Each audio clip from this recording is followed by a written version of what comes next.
오늘은 성경 예언서에서 이라는 직접적인 이름으로 나오지 않지만 고대 이름인 페르시아로 여러 번 등장합니다. 그래서 많은 성경학자들은 오늘날의 이란을 성경의 페르시아와 연결하여 이해합니다. 전쟁에 등장하는 페르시아, 에스겔 38장 39절에는 마지막 때에 일어날 큰 전쟁이 예언되어 있습니다. 에스겔 38장 5절 바사 페르시아와 구스와 붓이 그들과 함께 하되, 여기서 바사 페르시아는 오늘날의 이란 지역을 가리키는 것으로 이해됩니다. 이 예언에서 여러 나라가 연합하여 이스라엘을 공격하게 됩니다. 그러나 성경은 그 전쟁의 결과를 분명하게 말합니다. 하나님께서 직접 개입하십니다. 큰 지진과 혼란이 일어납니다. 연합군은 이스라엘 산에서 하나님의 심판으로 패배하게 됩니다. 즉, 이 전쟁의 중심 메시지는 하나님의 주관과 심판입니다. 그리고 엘렘이란 지역의 또 다른 예언은 에레미야 49장 34절로 39절입니다. 여기에는 엘렘이라는 지역이 등장하는데 이곳은 현재 이란 남서부에 해당합니다. 이 예언의 내용은 다음과 같습니다. 엘람의 힘이 꺾이게 될 것이다. 여러 나라 가운데서 흩어질 것이다. 그러나 마지막 날에는 하나님께서 회복시키실 것이다. 즉, 심판과 동시에 회복의 약속도 함께 있습니다. 성경 예언의 중심은 어떤 특정 국가의 멸망이 아니라 하나님의 영광을 드러내는 것입니다. 에스겔 39장 7절 열국이 내가 여호와인 줄 알리라. 마지막 때의 사건들을 통해 하나님이 역사를 다스리시는 분임을 나타내시고 모든 나라가 하나님을 알게 되며 결국 예수 그리스도의 재림으로 역사가 완성됩니다. 성경 예언에 따르면 이란은 성경에서 페르시아로 나타납니다. 마지막 때 전쟁 에스겔 38장 39절에 연합군의 한 나라로 등장합니다. 그러나 하나님께서 개입하셔서 그 전쟁을 끝내십니다.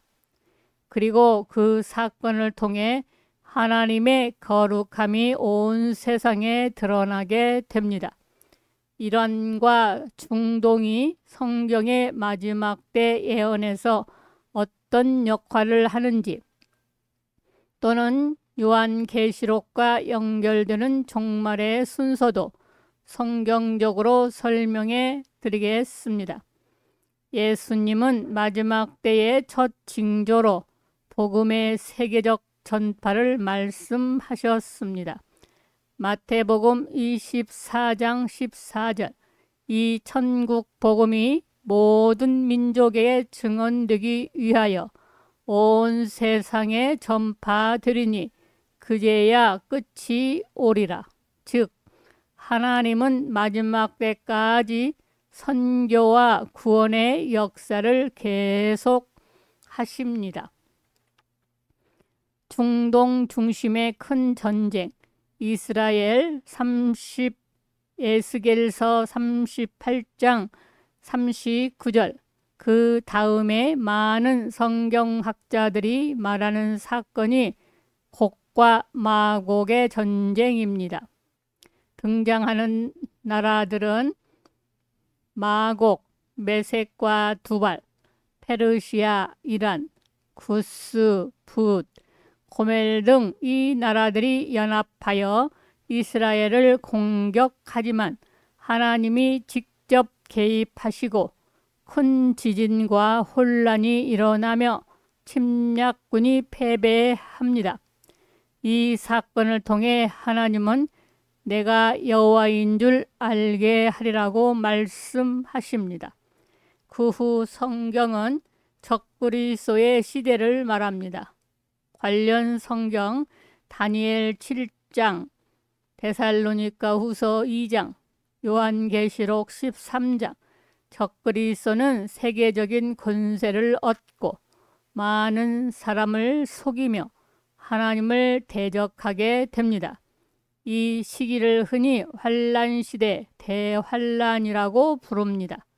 요한계시록에서는 전쟁, 기근, 재앙, 핍박 같은 일들이 일어나는 어려운 시대가 올 것을 말합니다.